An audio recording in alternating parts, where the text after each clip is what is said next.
we do have a problem. We have a problem when the failures of Islam throughout the world, the failures of all Islamic societies come here into Britain, which is that don't come to this hall and tell this hall that you're a European. It's a problem between a society, Western Europe, that believes that laws are based on reason, and Islam that believes that they are based on revelation. And ignore things like that. It is no small thing that a Muslim politician who speaks out should be targeted for assassination in his home country of the Netherlands. British commentator Douglas Murray got into a heated debate with Muslims at a convention. Watch as he gets called a racist by everybody in the room after his clash with a female Muslim activist gets intense. But Douglas didn't back down a single bit from giving them the harsh facts of reality about Muslims. Whenever you have something critical to say about the mass Muslim immigration, you are going to be immediately suspect of being an unsympathetic racist.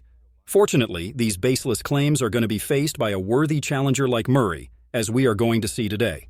Let's get into it. We do have a problem. We have a problem when the failures of Islam throughout the world, the failures of all Islamic societies come here into Britain.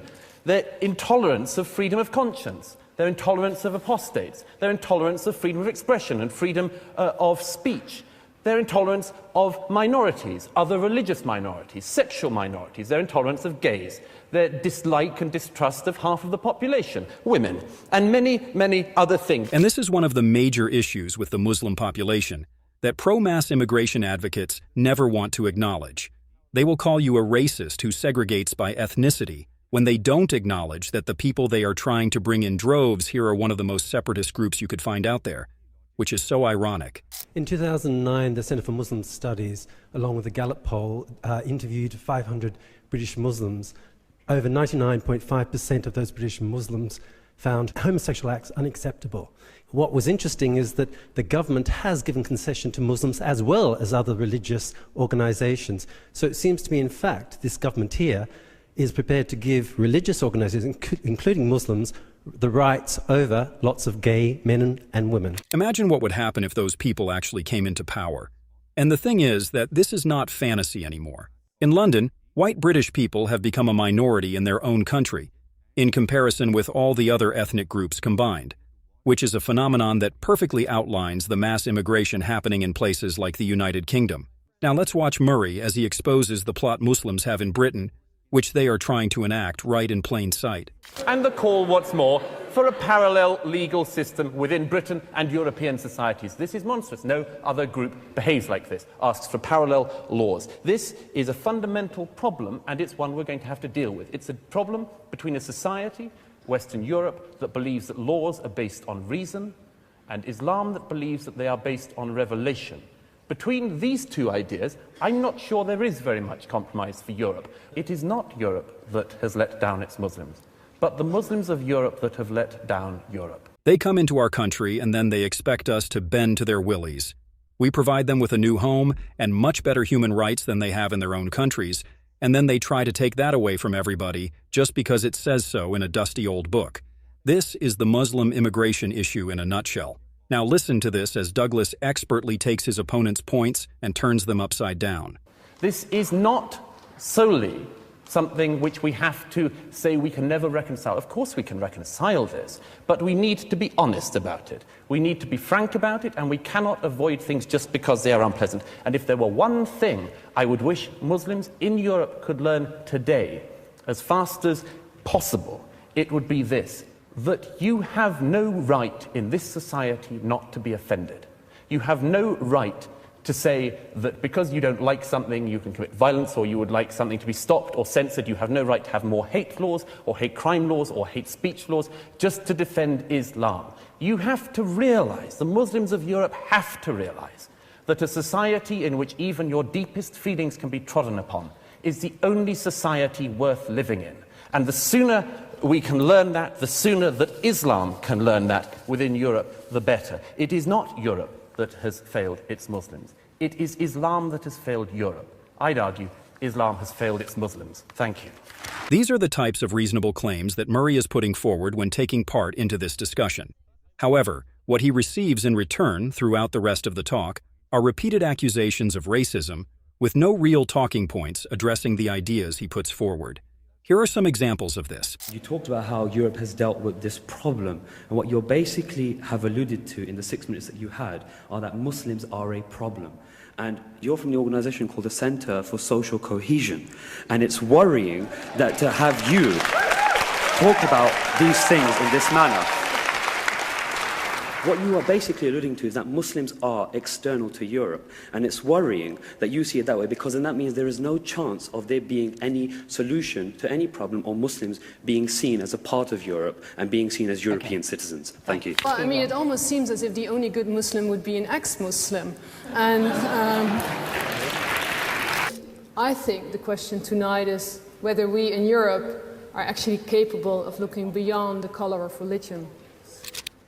And I believe that we would definitely fail Muslims in Europe, but even, not only Muslims, every single citizen in Europe, if we continue to judge people on the basis of the color of their skin, the color of religion, and not by the stature of their character. Thank you. The question, though, is, are those wrongs really connected to Islam? My friends like Douglas would say, yes, it is. What did I just listen to here? The things happening in Islam are not connected to Islam? Huh? Petra here had over 3 minutes on the panel, and she really had nothing of substance to bring to the discussion. The quality of her speech can be highlighted by her accusations of racism and her not addressing the very real issues Douglas brought up while talking. And the clash between her and Douglas was really hilarious to watch. Let's listen more closely to some of the points she was trying to make. I was in Egypt during the 90s. Egypt has known about terrorism attacks long before 9/11, 7/7, or the murder of Theo van Gogh in the Netherlands. This was probably in her mind her best point. But in reality, it's just a basic deflection tactic. Oh, but Islam countries also suffer from terrorism. That's not the point. This is not what Douglas was trying to get at. He was explaining why Islam is associated with violence. And that's because major terrorist attacks have been caused by them, and over 50% of all religious wars have also involved Islam. Islam is a factory of terrorists and uncivilized people who think homosexuals and women should have limited rights, and it's extremely difficult to integrate them into our society at the pace they are coming at. The large-scale Islamic immigration reflects the difficult lives they are leading in their home countries because of their unreasonable ideals, and you'd tend to think that the people who are leaving those states would at least have more decency when it comes to rejecting some of those ideas. But nope, it seems like they carried with them in their minds the very things that have made them suffer so much. That being their tendency of basing ideals on what it says in an ancient book, which is why 99.5% of them still believe that homosexuality is unacceptable. What do we do with the people who don't want to adhere to your ideas of enlightenment? Do we send them away? What do we do? Do we re-educate them? So I'm wondering, are we actually addicted to our own stereotypes? I don't know, but something needs to change because there are many problems that come with taking an infinite amount of Muslims aboard. Let's watch Douglas Murray take a shot at Petra's weak points. I'd just like to make a comment on one of the cases that Petra made, which was about Ahmed Abu Taleb, a very distinguished public figure in Holland. What you failed to mention when you mentioned him as a great success story of the Netherlands, which I agree he is that after the murder of Theo van Gogh in 2004, he had to go under 24-hour protection because his name was found on a hit list for a radical cell nearby. We cannot simply take, Petra, the terrific success stories and ignore things like that. It is no small thing that a Muslim politician who speaks out should be targeted for assassination in his home country of the Netherlands. There are many Muslims and Muslim And there you have it.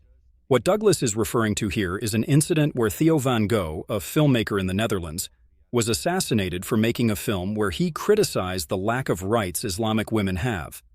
At the place of his murder, there was a note left by the assassin that said he will target other pro-Muslim activists that are against the bad aspects of their religion, which prompted the authorities to put them under surveillance.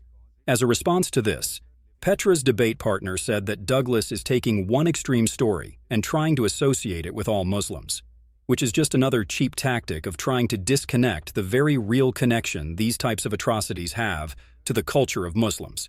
And my question to them would be this: how common would life threats like those become if the Muslim population increased by 10 times in a place like the Netherlands? How? Tell me. Or are you going to tell me that, nah, they will not increase at all? Europe is 100% going to be the same peaceful and safe place that it always, if we just let Muslim immigrants keep pouring in with no limits. Just look at how peaceful they are in their own homeland. Surely they are going to change their ways instantly once they arrive in Europe. But me personally, I wouldn't bet on it.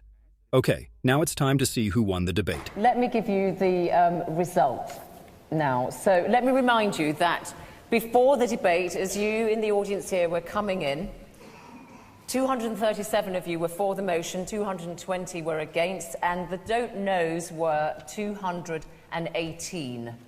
This is how you've voted after you've heard our panel make their presentations. You've also put your comments.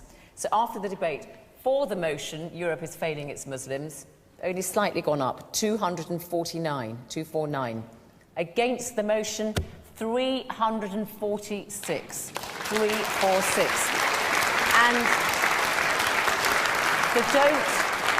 the don't knows have gone from 218 to 84. So Europe is failing its Muslims. Against have won Douglas Murray and Fleming Rose. Congratulations to you. Common Douglas W. Maybe next time he will actually face a more worthy opponent that actually puts forth some good arguments instead of just bland accusations of racism. That's all we had for today. Thank you for watching. See you in the next one. Bye.